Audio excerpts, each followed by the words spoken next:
Getting over any relationship sucks. Whether it's been 13 months or 13 years, it doesn't get any easier. But hopefully, these 5 coping mechanisms that I've been trying to implement every single day will also help you guys. First time leaving the house, but I live for the weather. It's just like this. So cute. No matter how many times I go to Target, I never get what I need. I was just there last night with Nick. Been at Target with my bitch. And I forgot to get the shirts I've been meaning to get this last 2 weeks. I hung out with Nick for the first time yesterday, and that's one of the things that's really gonna help with coping is finding someone you can talk to. And even though we haven't really seen each other since everything's kind of happened, he's been reaching out and checking in on me. And having someone or even a group of people out there to help you navigate through these kind of things is paramount with healing, because you have someone that is checking in on you, making sure your well-being is there, whether that be friends, family, for myself, clients, or even finding a therapist. Having someone to talk about what's going on, it's important. And it's hard to ask for people for help. You also gotta be able to, ordering food, you also gotta be able to discern the ones who are actually there for your best interest versus their own personal take. They forgot about me, or someone took my food, so waited additional like 30 minutes. Bag secured. At the very least, I know the food is fresh. It's funny, the guy who ended up with my food just texted me that he has my food and is willing to bring it over. I think that's a little weird. I don't want to give my address to somebody who I don't know, but I wouldn't mind more food.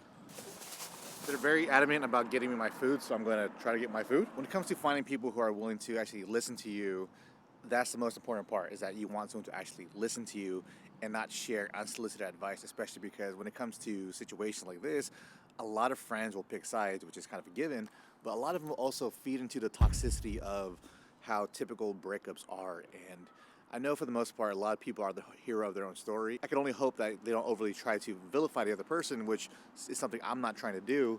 And having someone that just wants to listen to see how you're doing, how you're handling everything, how you're navigating, and not try to throw you into some other vices. I've had some people tell me that we should go to the strip club and all that kind of stuff and go to the bar. And that's just not something I really care for. I just need someone to listen to what I have to say and be there. It's easy to fall into the vices and take everything in a more negative way and spiral. I've been able to luckily talk to my clients about all of this, but having someone that's stake in the game, Nick, who is the one who actually introduced us together, it's a little bit different to be able to have someone like that where they have involvement with both parties and not necessarily picking sides, hopefully. It's expected that people are gonna pick sides because, I mean, that's just how friendships are, and I appreciate friendships that are willing to do such. But if you don't have a friend or family that is willing to listen to you completely unbiased, I would definitely say looking to a therapist, because therapists do help. And I know there's a stigma about therapy, but I mean, if it's a tool for you to use to help yourself get better, why not utilize it?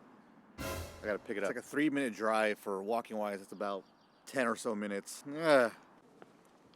Another thing that helps is developing a routine. Something so simple as waking up every single day at the same time, folding your sheets and doing your laundry on a certain day at a certain time and getting it done. Those kind of things really do help, because routines are hard to break, especially if you've done the same routine with someone over 13 years. I'm getting pushed back by at least half a mile just to get food, ruining my routine for the day. I need to add this in.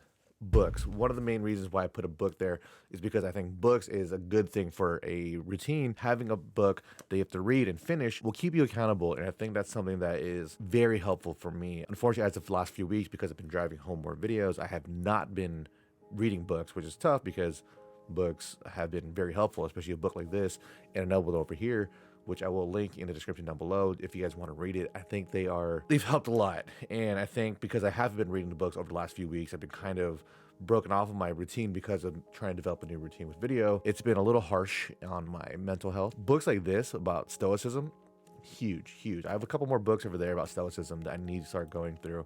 Being someone who's never cared about reading books and they're younger, I read one book in high school, and that's only because of a girlfriend. I'm finding the value in books, and I understand why people just love it. I think this is something I still want to go back into. So much in here that really helped me find a place of peace with everything that's been going on. And as of the last couple weeks, I haven't had that peace, and having books to really bring you there is huge. And adding books to your routine is paramount. Okay, back.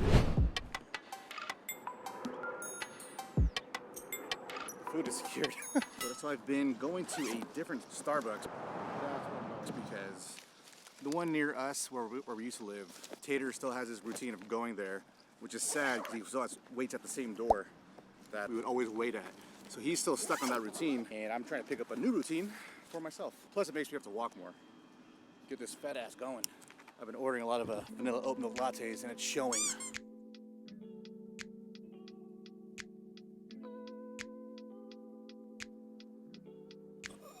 I guess I'm sticking with XLs.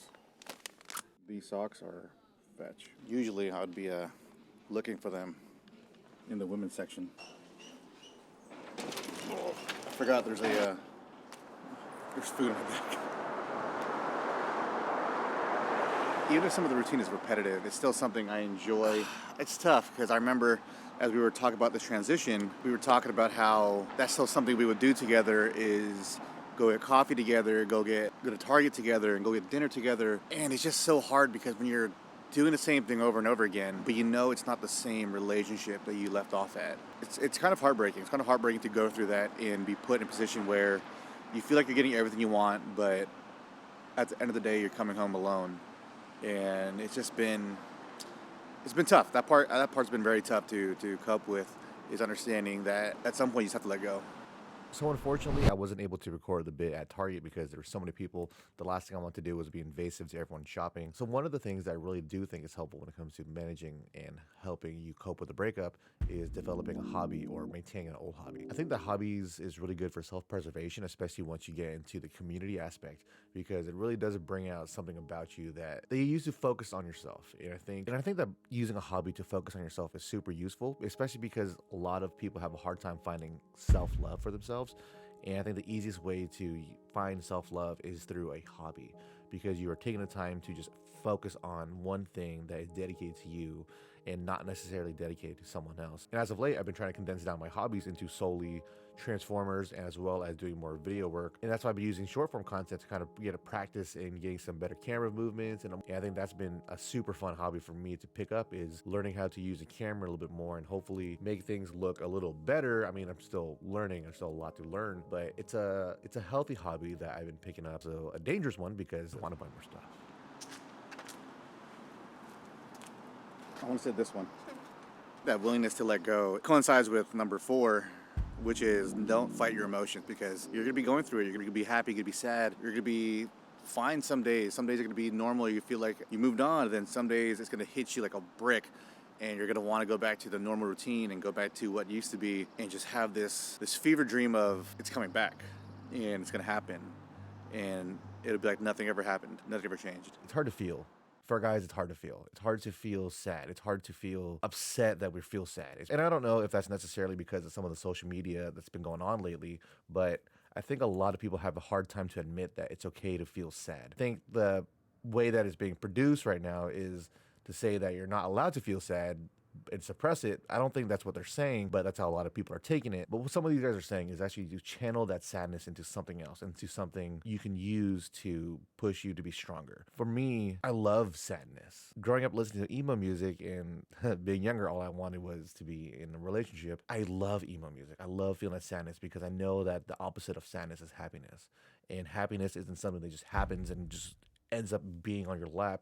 Happiness is something that you work for, and when it comes to relationships, the happiness is what you find in the relationship that you've worked towards, and what you've put into, what you've see blossom into your everyday. To lose that, it hurts, but to accept that I didn't do everything I needed to do to put happiness in front of me through the relationship, it makes it a little easier to come to terms with it because you knew what you did wrong. And at the end of the day, you can't say that you didn't have any fault. You did everything perfectly. You worked towards that thing you wanted, but the reality is I didn't. Accepting that sadness comes from me not doing enough. So in this book, I guess it's like short stories. It's Glass Hearts, Broken Promises, written by Kayla McCullough. She has a way to paint a picture in very few words.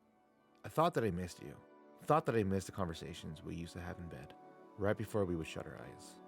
I thought I missed waking up beside you, kissing you and touching you, before you would leave every morning.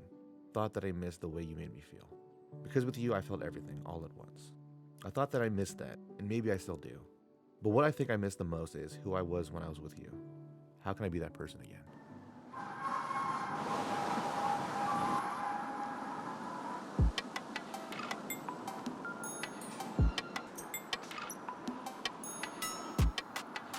It's a corgi. I'm Miss Tater Tot. This thing is 499 bucks. Does it come with a bike? So it's raining right now. I don't want the... We're gonna be home. Hey. Well, I thought this was gonna be a choice to be under here and like do more of the video, but that is mesh.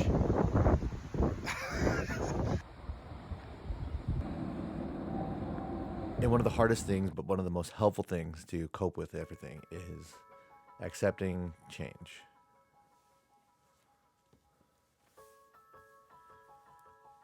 This is an iPhone 3 and an iPhone 13. Things have changed, things have grown, things have been better because of such change. And it's easy to take change and just look at the negatives and look at what was and what could have been, what should have been. But at the end of the day, the change was going to happen. And to accept it is difficult. I think that's something I still have yet to truly accept in all of this is the change. We no longer live together. We no longer talk every single day. And it doesn't mean that the last 13 years are something I regret. It doesn't mean that the last 13 years I would have rather shared with someone else. I would have rather navigated through those things with someone else because that was what was in front of me. And at the time, the iPhone 3 was in front of you. This is what was in front of you at the time. This was perfect. This was everything you wanted it to be. And the relationship that we had for the last 13 years, granted, it fell apart.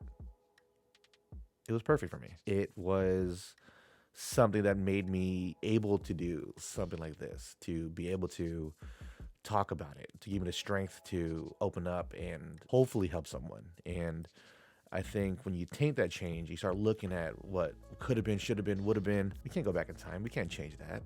All we can do is look at the now and accept that the changes happened and accept that now this is what's in front of me. This is what's the best thing in front of me now. And it's something that Dr. Jordan Peterson said that really stood out to me. Just because the symphony ended, it doesn't mean it wasn't worth listening to.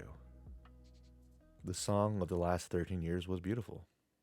And hopefully some of these things are going to help you guys navigate through the tumultuousness of a separation, of a divorce, of a breakup. And hopefully some of you will stick around for the journey of healing because I need it. And someone out there might need it too. So thank you for sticking around and be good.